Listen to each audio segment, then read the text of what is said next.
Di medan tempur lainnya di dunia bawah, diceritakan bagaimana proses berburu yang dilakukan oleh Goldberg bersama dengan Zoro dan juga Sanji sedang mencari bahan makanan untuk bisa mereka makan di dunia bawah. Mereka pun menemukan adanya sosok dinosaurus di hutan di dunia bawah ini, yang dimana di sini mereka kemudian melakukan perburuan untuk menangkap makhluk tersebut nanti. Ya, yang akan mereka santap bersama. Kita pun melihat sedikit kemampuan yang dimiliki oleh Goldberg di sini, di mana dia menggunakan semacam perisai yang hidup dan bisa berbicara. Nama dari senjatanya ini adalah Nas. Awal mula dinosaurus ini pun langsung menargetkan Goldberg, namun itu langsung dihadang oleh sang perisai yang ternyata juga bisa membesar. Ini pun diikuti dengan combo yang dilakukan oleh Zoro dan juga Sanji, dengan menggunakan teknik yang dia sebut sebagai Armna Air Power Shock, di mana Zoro bersiap di kaki dari Sanji dan kemudian Sanji pun mementalkan tubuh dari Zoro menuju ke arah dinosaurus tersebut. Dan tugas dari Serus tentu saja untuk membelah leher dari monster ini. Dan berakhirnya mereka bertiga pun sukses untuk mendapatkan hasil buruan mereka dengan menghidangkan daging binatang ini nanti untuk rekan-rekannya yang lainnya. Di sini terlihat di mana ukuran dinosaurus tersebut, dengan Zoro dan juga Sanji yang luar biasa besar. Goldberg langsung mengatakan bahwa binatang ini bernama Grokisaurus. Sangat merepotkan untuk mengolah makhluk ini karena lemak yang tebal. Jadi tentu akan sangat enak jika dimakan dengan minuman. Sanji kemudian mengatakan bahwa mereka tak punya minuman. Goldberg pun menerangkan bahwa sudah ada perlengkapan memasak di kabin berburu. Jadi mereka kemudian akan membawa barang-barang ini menuju ke Luffy dan juga yang lainnya. Di sini pun Zoro kemudian melihat keanehan dari senjata perisai yang dimiliki oleh Goldberg, dengan mempertanyakan bagaimana cara kerja dari benda ini, dan apakah ini semacam buah iblis. Karena perisai tersebut sepertinya hidup. Goldberg menjelaskan bahwa benda tersebut diambil dari ayahnya saat berusaha melumpuhkan Big Mom di masa lalu. Benda tersebut juga memiliki jiwa di dalamnya. Sanji kemudian teringat bahwa benda tersebut mirip sekali dengan Zeus. Goldberg juga tentu mengenal Zeus yang merupakan komandan tertinggi dari para homies yang dimiliki oleh Big Mom. Cerita berlanjut dan sekarang kita menuju ke posisi dari Luffy dan juga yang lainnya berada, yang di sini mereka sedang mengobati Loki yang terluka. Di sini Loki mengaku bahwa ada orang-orang pemerintahan dunia yang sudah melukainya sebelumnya, dan karena inilah luka yang dideritanya cukup parah. Hairudin kemudian berasumsi bahwa pasti Loki ini pernah mempunyai konflik dengan seseorang saat mengamuk di luar Elbaf. Namun Loki tentu saja menolak pernyataan tersebut. Loki mengatakan bahwa jika aku jauh-jauh pergi keluar dan bertemu orang seperti mereka, tentu aku pasti sudah menjadi raja dunia. Kemudian memperlihatkan Goldberg dan juga kelompoknya yang sudah sampai di tempat dari Loki berada dengan membawa binatang buruan mereka untuk mereka segera masak. Menurut informasi yang ada, ternyata Grokisaurus ini merupakan hewan dengan daging yang sangat kaya akan nutrisi. Di sini juga ada sindir-menyindir antara Zoro yang mengatakan bahwa dialah yang melumpuhkan binatang tersebut, dan Sanji nyeletuk di sini. Hebat sekali kau. Aku kira yang kulihat di langit tadi adalah brokoli hijau yang sedang joget. Dan tentu seperti biasa, setelah itu mereka berdua pun bermesraan. Prajurit raksasa yang lainnya, seperti Stanson bertugas untuk menyediakan api yang akan mereka pakai untuk memasak buruannya. Dan singkat cerita, makanan mereka pun sudah siap dan tentu terlihat benar-benar lezat. Dengan ide cemerlangnya, Luffy langsung kemudian memberikan makanan daging yang super besar tersebut ke mulut dari Loki yang terluka. Dan tentu saja panas dari daging tersebut membuat Loki benar-benar sangat marah. Di sini terlihat hubungan yang sedikit dekat antara Loki dan juga Luffy. Luffy mengatakan bahwa dia tidak mau melihat orang sakit yang ada di depannya. Oleh karena itulah dia cepat-cepat memberikan makanan kepada Loki. Momen lucu pun kembali terjadi pada saat Loki ingin mengunyah makanannya. Dia tersedak di saat makan. Luffy pun kembali membuat ide cemerlangnya lagi, dengan memberikan Loki sup dengan tujuan mengobati rasa sedaknya ini. Luffy lantas datang membawa sup yang sangat amat panas tersebut melaju ke arah dari Loki berada. Dan tentu dengan briliannya lagi, sup itu pun langsung tumpah ke tubuh dari Loki. Loki pun di sini ngomel dan mengatakan, "Jauhkan dia dariku, bawa dia pergi jauh dari sini." Luffy meminta maaf atas upayanya tersebut.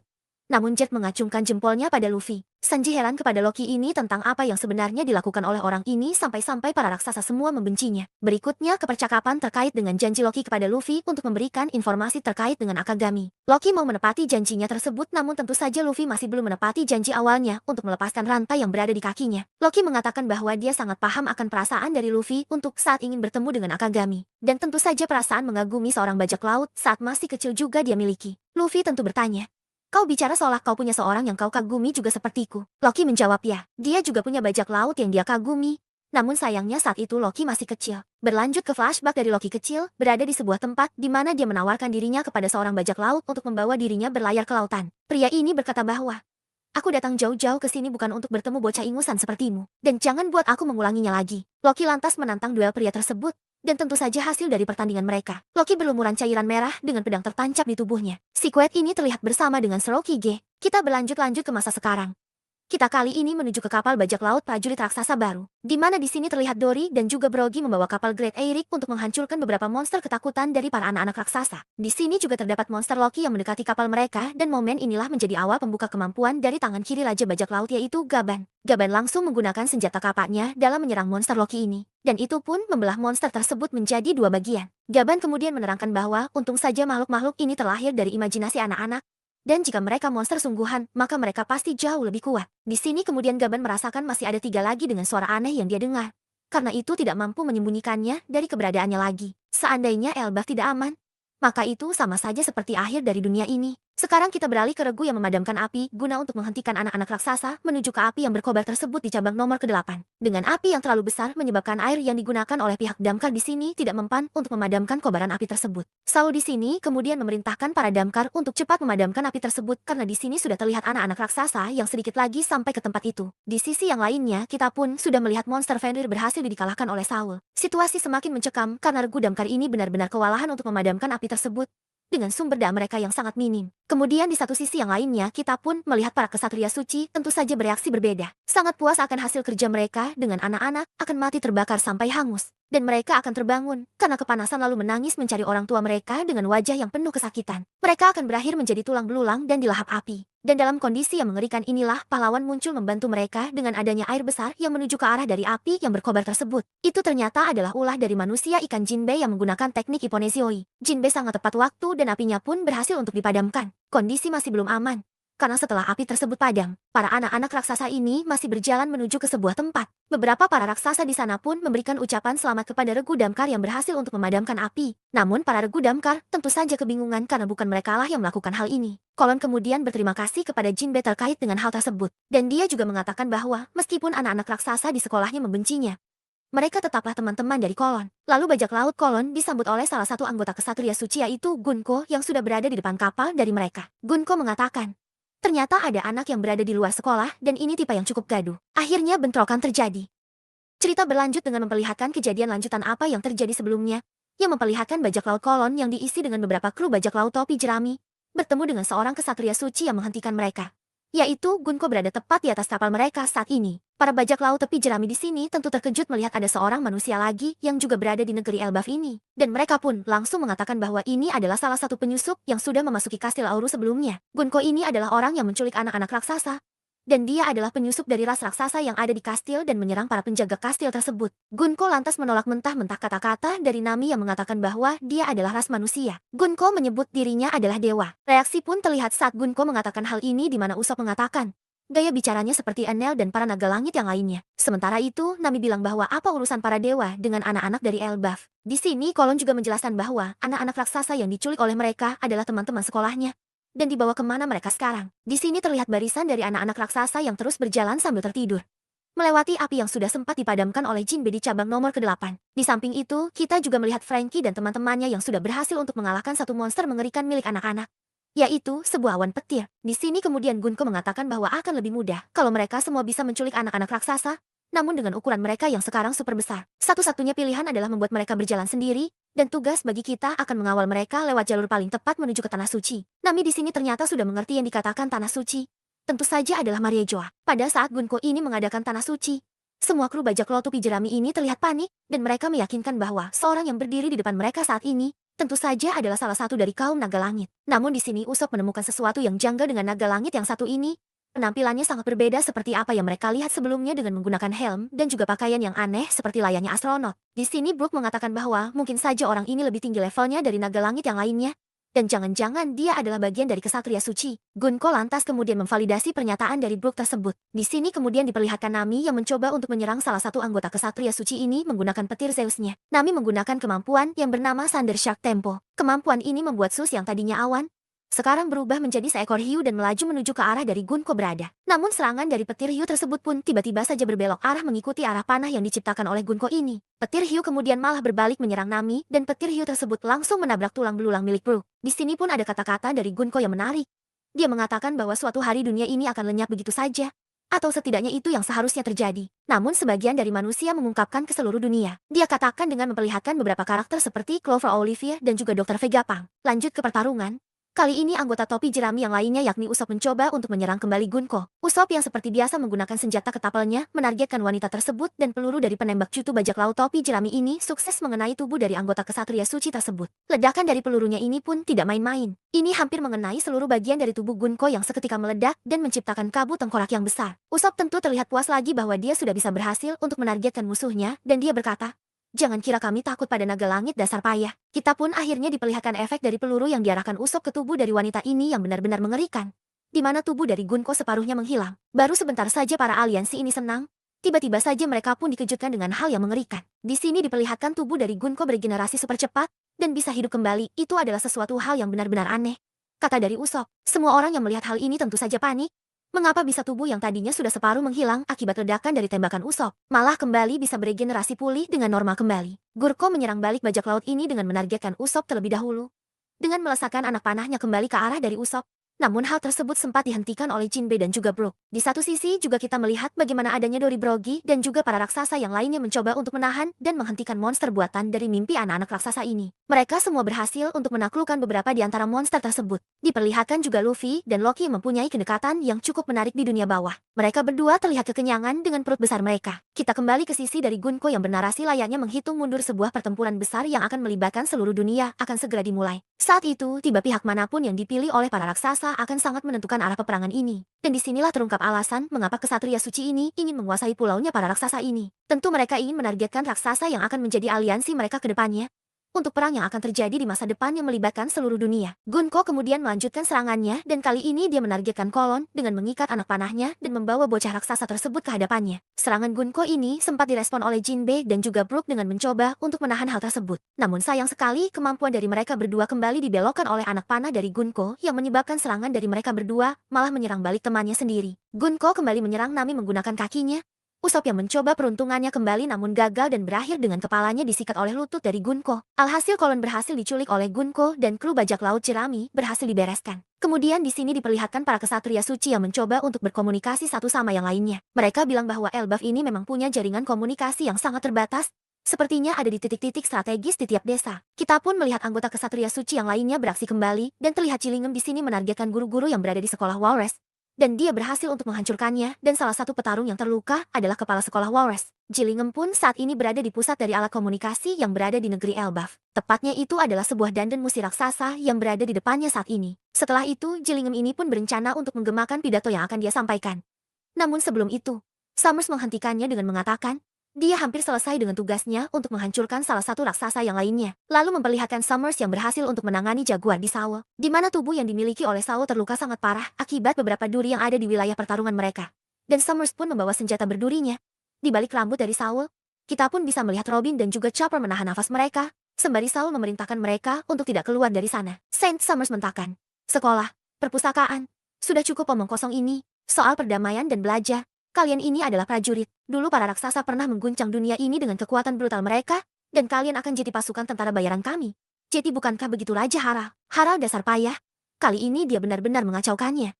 Cerita berlanjut dengan flashback yang memperlihatkan Saul yang memberitahu Robin dan juga Chopper perihal tentang kesatria suci. Saul ini menyebut bahwa dia sudah pernah bertemu sebelumnya dengan para kesatria suci ini dan Saul pun juga tahu bahwa kesatria suci ini abadi dan untuk saat ini mereka takkan bisa untuk mengalahkannya. Jadi demi menyelamatkan anak-anak, Robin dan juga Chopper ini harus tetap bersembunyi dan menunggu saat yang tepat untuk keluar. Di sini diperlihatkan tumbangnya Saul yang melawan Saint Summers. Di sini Summers mengatakan bahwa angkatan laut kecolongan karena tidak sadar ada arkeolog dari Ohara juga yang bisa keluar hidup-hidup dari sana.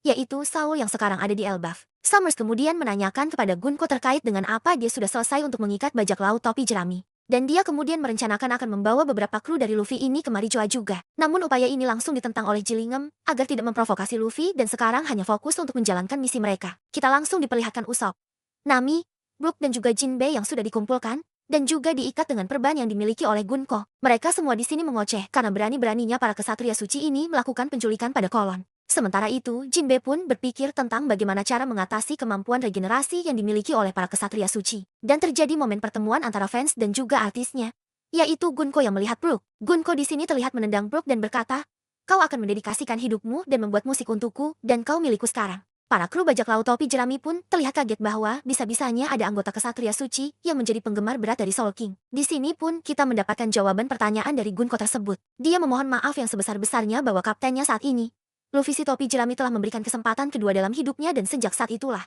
Brook hanya memberikan kesetiaannya kepada Luffy. Gunko bertanya, "Bagaimana jika kau harus mati karena menolak ini?" Brook mengatakan bahwa dia lebih memilih kehilangan nyawa lebih cepat daripada hidup tanpa kehormatan. Mendengar jawaban yang menjengkelkan tersebut, Gunko langsung kesal dan menentang pria tulang belulang ini. Kemudian diperlihatkan para kesatria suci yang sekarang mencoba untuk melakukan siaran ke seluruh penjuru dunia matahari yang langsung diatur oleh Jilingem melalui dan musi besar dan sekarang pidato akan disampaikan langsung oleh Saint Summers. Summers mengatakan, "Wahai para pejuang Elbaf, pasti kalian sedang kesulitan menghadapi semua fenomena aneh yang terjadi.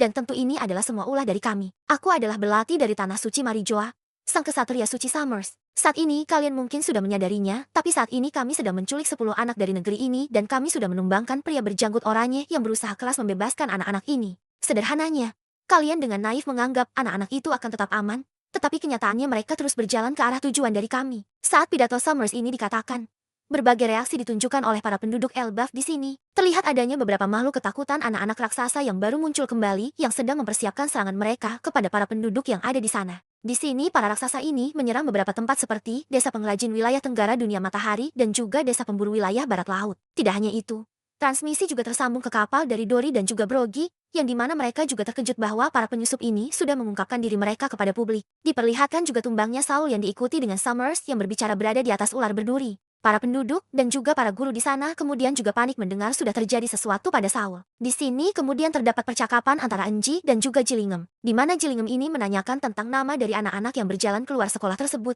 Karena para guru ini harus memberikan informasi ini kepada orang tua mereka.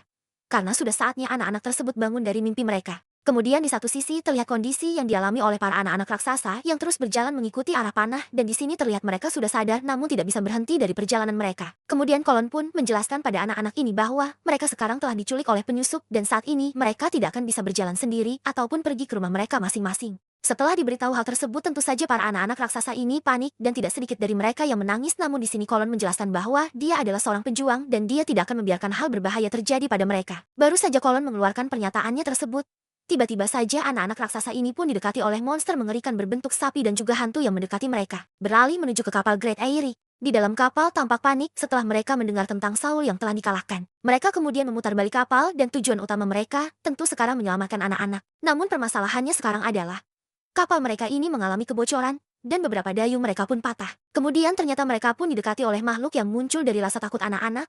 Dan menariknya adalah yang mendekati mereka saat ini adalah ibu dari anak-anak tersebut, yaitu istri dari para raksasa. Hal menakjubkan pun terjadi di mana muncul seorang monster ibu dengan menggunakan sendok supnya berusaha untuk mencengkram bagian depan dari kapal. Dan di satu sisi juga ada seorang ibu-ibu monster yang juga memegang kendali dari dayung para raksasa. Tentu saja jiwa bapak-bapak yang menjadi bajak laut ini melihat sosok istrinya yang berada di depannya benar-benar syok dan mereka menganggap dirinya sekarang tidak akan mampu. Mereka tidak akan cukup kuat untuk menangani hal tersebut. Mereka juga curhat. Mereka memohon maaf atas selalu pergi-pergi untuk minum-minum kepada ibunya, dan juga ada rasa sayang lainnya. Raksasa ini bilang bahwa dia udah lupa membuang sampah keluar rumah. Efek dari para monster ibu-ibu yang menghentikan kapal ini pun mengakibatkan awan pulau yang berada di dayung akhirnya menghilang dan ini pun menyebabkan kapal terperosok jatuh ke bawah dan terlihat hancur di depan dari Saint Summers. Summers melanjutkan kembali pidatonya. Kapal bajak laut pejuang raksasa yang hebat baru saja terjatuh di depanku, dan beberapa iblis mimpi yang kuat mengalahkan mereka. Sepertinya keadaan menjadi semakin buruk bagi anak-anak tersebut. Kita persingkat saja. Sekarang aku akan menunjuk sang pejuang legendaris Cerul si Janggut Gunung karena raja di negeri ini sudah tiada. Kau akan jadi juru bicara untuk Elbaf. Tujuan kami sederhana. Kalian para raksasa akan menjadi budak kami untuk pertempuran kami. Jika tidak kita akan lihat seberapa berharganya nyawa anak-anak ini sebagai sandera. Aku yakin kalian semua pasti penasaran dengan nasib ke-10 anak-anak ini kan? Dan kemana mereka akan pergi. Summers pun kemudian di sini menyebut nama dari anak-anak yang diculik berdasarkan informasi yang mereka dapatkan dari Guru Enji. Nama anak-anak ini adalah Infa, Skadi, Olaf, Kallen, Mag, Ronya, Ben, Johanna, Bjorn dan juga si pejuang kecil Kolon. Sekarang inilah tuntutan kami, dengarkan ini baik-baik. Pejuang tidak butuh sekolah. Mereka tidak butuh perpustakaan ataupun sejarah yang tidak berguna. Jadi bakar semua itu dan bersumpahlah untuk setia kepada kami. Jika tidak kami akan menghabisi anak-anak kalian satu persatu. Ketua Jarul, pilihan sekarang ada di tanganmu. Di sini kemudian Jarul bilang bahwa sekolah ini adalah simbol kedamaian Elbaf. Perpustakaan kami bukan hanya untuk menjaga sejarah panjang ras kami. Terlebih juga rahasia dari dunia ini yang telah susah payah dilindungi oleh para cendekiawan Ohara sampai mengorbankan nyawa mereka. Jadi semua itu bukan hanya milik Elbaf semata. Pada saat pidato dari Summers ini pun berjalan terlihat beberapa orang tua yang diculik anaknya pun langsung panik. Mereka tentu saja salah satunya adalah Ripley yang mengetahui bahwa anaknya juga adalah rombongan anak-anak yang diculik oleh kesatria suci. Dia terkejut juga bahwa kapal dari para bajak laut pejuang raksasa ini terjatuh. Lalu diperlihatkan posisi dari masing-masing tiap karakter yang berada di negeri Elbaf saat ini yang tentu berada di dunia matahari. Lalu diperlihatkan pergerakan cepat yang dilakukan oleh Gaban dan juga Robin yang bersiap untuk menghalangi rencana mengerikan dari para kesatria suci. Mereka pun berkata, Aku tidak akan membiarkan hal itu terjadi. Di sini duo yang tidak diduga pun mulai beraksi.